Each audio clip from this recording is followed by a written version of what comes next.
So really, as operators of commercial assets, commercial property, we've really got to identify, why should we be thinking about this seriously? Why should we actually be moving forward on this agenda? And I've put a few reasons why we should be doing that on this slide. And really, I see this as an opportunity, it's a commercial opportunity, not least to increase rents or certainly margins beyond what we consider to be a normal margin. It gives us new opportunities to revenue streams.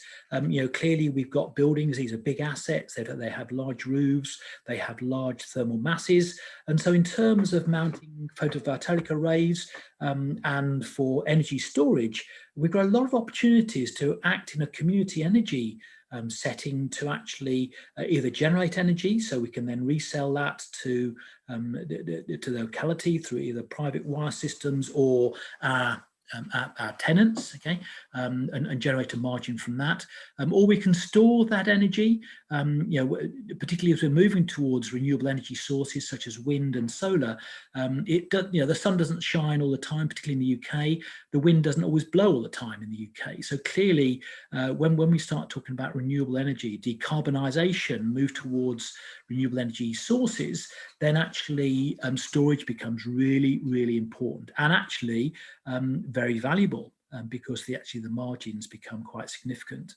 Improved investment metrics. Clearly, the professional body that really understands the issues of climate change are our investors and also our insurers, the underwriters. Obviously their business is about risk, and they've seen the impact of the last decade, really, of these changing risks that have been arisen through the impacts of increased ambient temperatures through climate change, and they expect the last thing our insurers, our investors want is either stranded assets or to have to pay for risks which are beyond their within their underwriting metrics.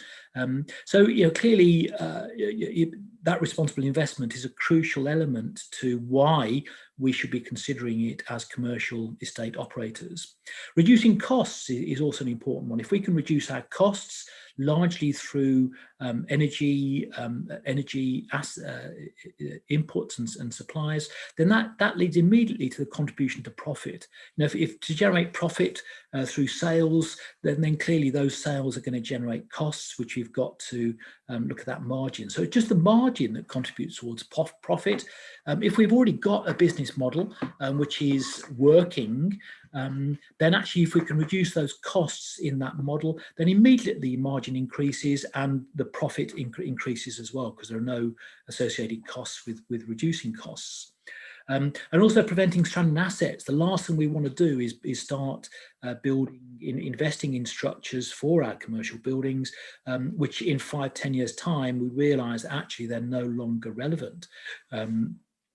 It's a very good reason why the Chinese are expecting a 10% yield on the huge investment they're making in our new nuclear power stations in the UK, because they're really concerned about stranded assets, which we'll talk about in a minute.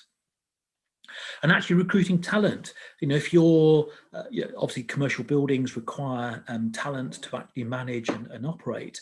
And clearly talent is now following the carbon, if you like, or the carbon trail. And they're certainly not going to want to join companies which are seen as polluting or in ignorance of what are the biggest challenges facing global society.